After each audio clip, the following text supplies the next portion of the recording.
Hello, friends. I am Chevy. Welcome to my shed. How are you today? How's life in your world? How's things where you are? I hope it's fantastic. Everything here is great. Still talking about role playing. Think this is going to be the theme all week. Well, the rest of the week. This is my binder for Dungeon World that I put together just to be not necessarily a DM screen, but it can serve as one. It can be here. I can roll dice, whatever. What I found playing against my kid was I needed to have some disconnect between her and the mechanics, meaning that if she saw me pick up a 8-sided dice to roll it, she would be like, ugh, didn't know what I was rolling for. In this game, obviously, I mean, well, not obvious, if you don't know, you basically use 2d6 for everything but damage. And damage, so I'm picking up a d8, she's automatically like, oh, worried. It would be much, much better if I had a screen up so I can pick up whatever die I want and roll it, and it's not obvious. So I think I need to put together like a proper, like this one will kind of work, but not really. It's also a little too tall. I don't like being, it's a little too much. It needs to be a little lower. So I think I'm going to build a wood one. Not at all what I wanted to talk about. This is specifically about Dungeon World. So I put together this little binder. On this page I have common equipment, things that you can purchase, quick, easily accessible. I have tags. Tags in this game, well, they're tags. They're like attributes.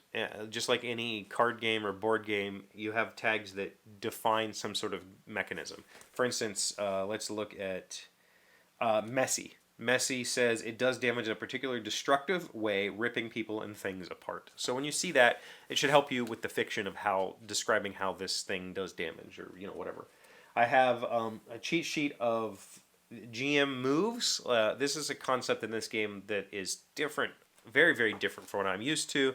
The idea is that everything that you do is a move, and the fiction triggers the move, right? It's not the other way around. And so this is really just kind of a touchstone for GMs who don't, I don't want to say who can't do it on their own.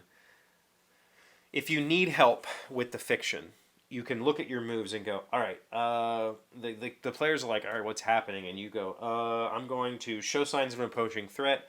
I can describe something that is going to happen unless players do something about it.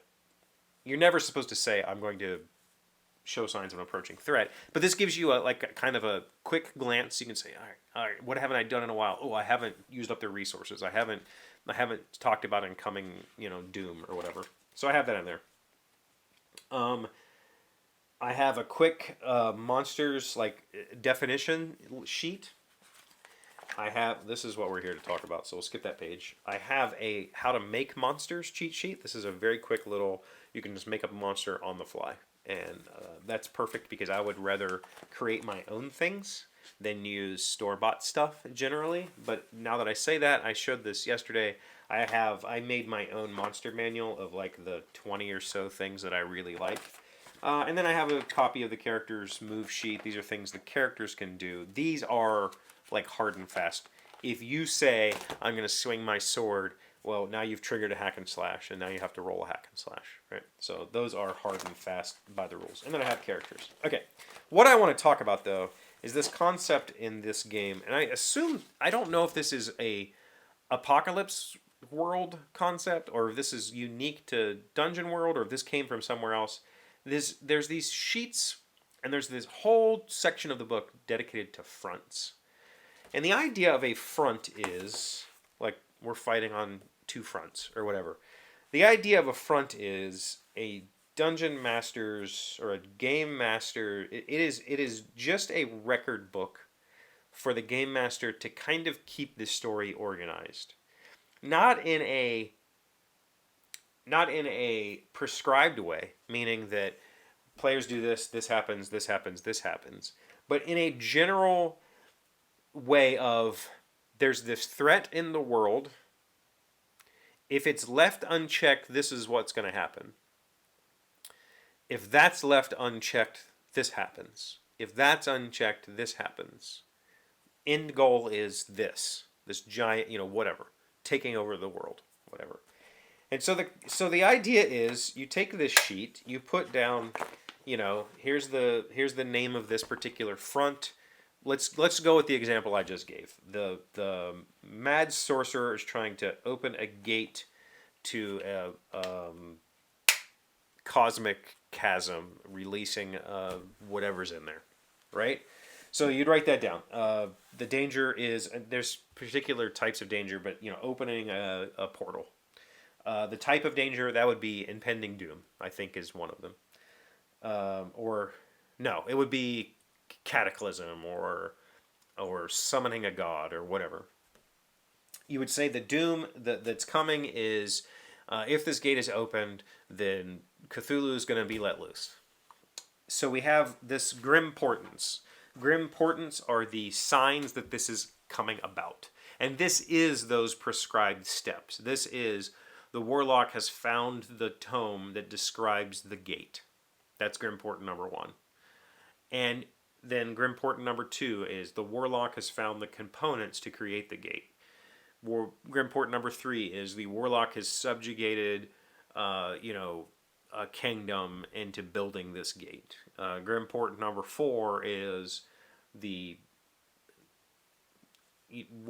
astrologers predict the solar event or the lunar event that will allow this to happen will be on this day. And the last thing, if that's not checked, if all of that stuff isn't checked, then this happens. The gate opens and Cthulhu comes out. And so the whole concept is you fill this thing up with these threats and these portents, and then it gives you a sort of, this is like a cheat sheet so that you can, what I like about it is it gives you a way to keep the world moving outside of what's happening in front of your characters, right? As a game master, it's very easy to forget that the baker that your players just bought bread from doesn't just stand in place and wait for them to come back. That baker has a life, and that baker has a goal of his own, and we don't know what that is. The players don't know what that is, but the GM should, and the GM could, maybe. Maybe that baker found the tome and is now on his own quest. It got stolen, and now he's looking for it, right? But in the daytime, he has to run this bakery to keep his family fed. Whatever. The point is, it is a way to keep the world moving in the background and keep your thoughts as the GM on it. I like that. However, I don't find it particularly useful to me, and maybe it's just because we are doing this one-on-one thing, and I'm letting my child really drive the narrative. Like, she has been the main narrator of this story. Anytime we get to something that I don't know, I'll just say, okay, tell me about this, and then she'll tell me about it. So I don't know that this is a good fit for me, but I'm curious to know, I never did this in the past. I've never used anything like this. I had a notebook. I threw all of my old GM notes away. I would love to know what I used to do. I feel like I used to just have characters that I would describe. So in this, you have a cast, and so I would have that cast member. I would have that evil sorcerer, and I would know evil sorcerer is trying to open the gate. But I would never prescribe anything to that other than he's trying to do it. And at any point when my characters would cross paths with a part of his thing or whatever, I would fast forward in my head to, all right, now he's got this or whatever. And I would make this stuff up on the fly. And so what I'm curious to know is, number one, have you used fronts in your games or anything like this?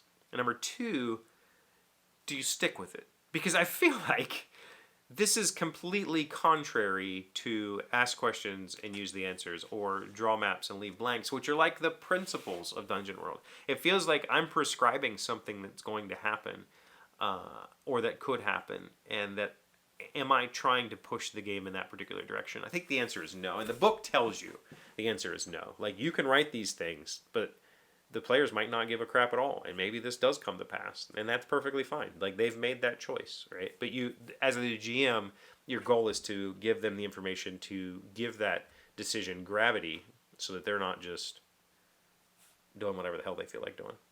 I don't know. I don't know. I'm curious to know how you handle this sort of stuff. Do you handle this sort of stuff? Do you have stuff going on in the background? What's that look like? I'd love to know. Thank you for being here as always. Thank you for liking, commenting, subscribing, being amazing friends and wonderful people. I really appreciate you. And I'll see you again tomorrow. Today's word you should know sounds smart is subversive. It is an adjective meaning describes an act performed to challenge or overthrow the authority of those in power. If sex and creativity are often seen by dictators as subversive activities, it is because they lead to the knowledge that you own your own body. Erica Young, an American author and teacher. Subversive. S-U-B-V-E-R-S-I-V-E. Yet again, another word that I don't think is particularly smart or not used or whatever. But there you go.